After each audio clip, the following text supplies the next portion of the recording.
Have you gentlemen seen your midterm grades yet? Oh, they're not posted yet, sir. 2 C's, 2 D's, and an F. That's a 1.2 grade average. Fat, drunk, and stupid is no way to go through life, son. This is WICR. Hello, everybody, and welcome back to the 2016-2017 NBA preview. This time, we have the Chicago Bulls here for you. Martino Puccio, Matt Lasella, basement of La Penta. 80 degrees in October, on October 18th, it's I wild. should say. It's certainly wild. Crazy, especially after kind of a few cool days, kind of like Chicago days, Chicago weather days at this time of the year. Terrible, what you just tried to do. But we'll continue with the Chicago Bulls. That was not that bad. I mean, it was pretty not good. In my head, it was good. Yeah. You know who's not good? Fred Hoiberg. Fred Hoiberg's good. No, he's not. You know who's not good? Michael Carter-Williams. I think they're both bad. That's a little better of a transition. How about that? Okay, so Chicago Bulls, one of the strangest off seasons, I think, for a team that I don't even know what to think of the Chicago Bulls. I think there's just been so much craziness happening with them. It seemed like they were on the cusp of a possible dynasty just years ago. And now they don't even have the two best players from those teams on this roster currently. They traded Derrick Rose to the New York Knicks, whom they acquired Robin Lopez, and who is Jerian Grant, right? Jerian Grant. And one more, I think. Pigs. There's some other player. Sorry, Some other. put up a question mark on the video for that. $40 maybe. Who knows? The washer machine. So then they signed. Well, let's to put it in perspective how they signed Rajon Rondo. They had problems with Fred Hoiberg last year with Jimmy Butler, Derrick Rose. There was a whole friction in the locker room with that. So what do? They bring in the most controversial point guard since who? That started locker room problems. Stephon Marbury. I give you Marbury maybe. Okay, so Rondo, as talented as he is, as good as a point guard as he is, they bring him in.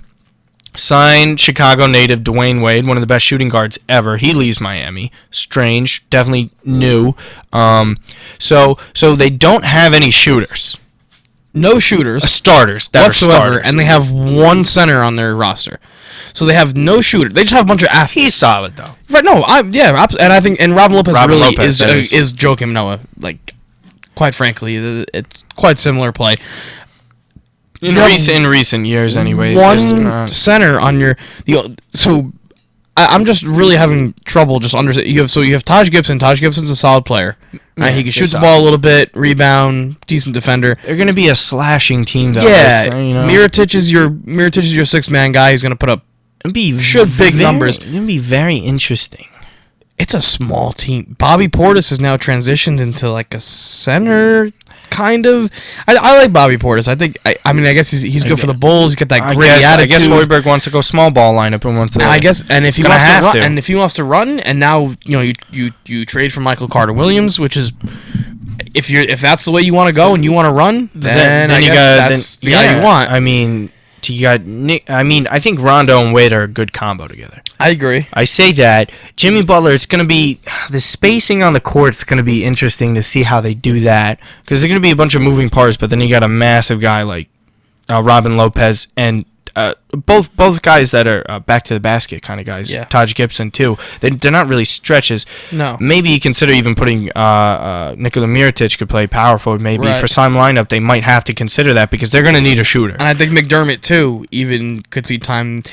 I don't see that. Maybe they give rest for Dwayne Wade because that might be the way to play it if they really want to prolong this and it's just have any shot. It's a lot of combo player because then you even look into the draft and you draft Denzel Valentine who plays the 2, the 3, can guard the 4. Sometimes too much of one thing is not good. Well, we see Milwaukee. It hasn't exactly worked, so now they're kind of revamping again.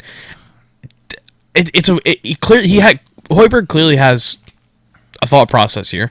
Trust the process. Everything's really got to work out for them. I think they just want to run the ball up and down the floor. They do, but at the end of the day, if you can't shoot and make threes in this NBA, You're not getting you into don't the got a paint up and shot. down the floor. Not with Robin Lopez. Yeah, but at the same time, this league is transitioning into a shooting league. As much as like the best player on the Cavaliers is a driver, LeBron James, they were a great three-point shooting team. Around them. They know how to shoot. With them, they don't really have that. They have Doug McDermott and Nikola Mirotic. And we're taking away from Jimmy Butler. Jimmy Butler's shooting has it's improved, but he's not. That's not his thing. No, not yet. But maybe that's the way he wants to go. But who knows? I mean, Rondo is that good of a point guard. I bet he'll get guys the ball. I guarantee he'll lead the league in assists. Yeah, for sure. It's going to be 7 times a game. Wade cutting to the basket, backdoor on the baseline. So. I think it's very predictable to play defensively. Because they're not shooting it on you.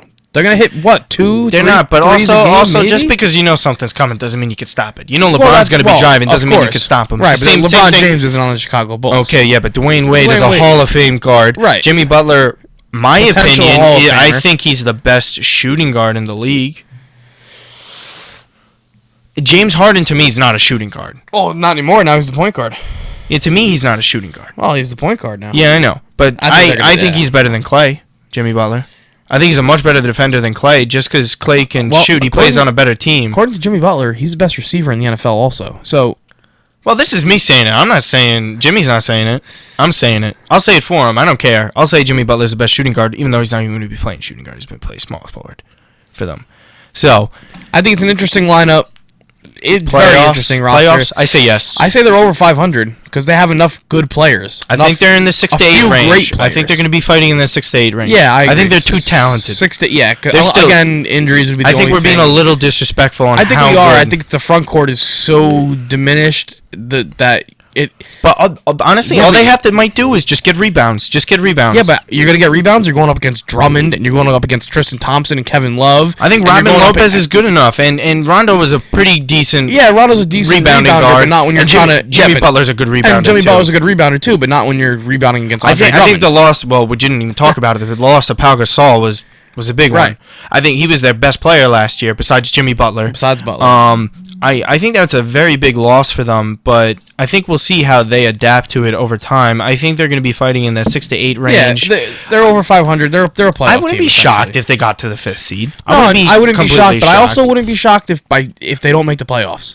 I wouldn't. They didn't make the playoffs last year, but I mean, with these additions, I think they're way too talented. I Yeah. think if they manage everyone's health well and manage the minutes, and you know I think the bench is really crucial because it's a starting lineup is very good. It's a top tier starting lineup in the East. Talent, I think yeah. the bench is what we need to see because again, just the big men coming off the bench, there's not a whole lot there. You're relying on Bobby Portis to be your big rebounder but off the bench. I think they'll score and make plays off the bench. Yeah. The guys they have off the bench. I think they could really do that. It's an athletic team. I don't think they're asking too much. But we'll see because I don't know how Hoiberg will handle this. He's still a young guy. He's a young coach. It's only his second year. He transitioned from Iowa State. It's a big step for a second-year NBA coach to make a move like this and put basically a college lineup out there. You know, not talent-wise, but athleticism-wise. man. And if it works for him, we're seeing a new trend in the NBA. We've seen new trends in the NBA, and it started with the Golden State Right, it started with Warriors. Golden State. So we'll see if Hoiberg can get it to work for him. We'll see that. Okay, so that was the Chicago Bulls preview. That was a bit longer than the other ones we had. That went 8.5 minutes. So we'll be back after this talking about a defending championship team from Cleveland. And it's not the Indians. Not yet. Back after this.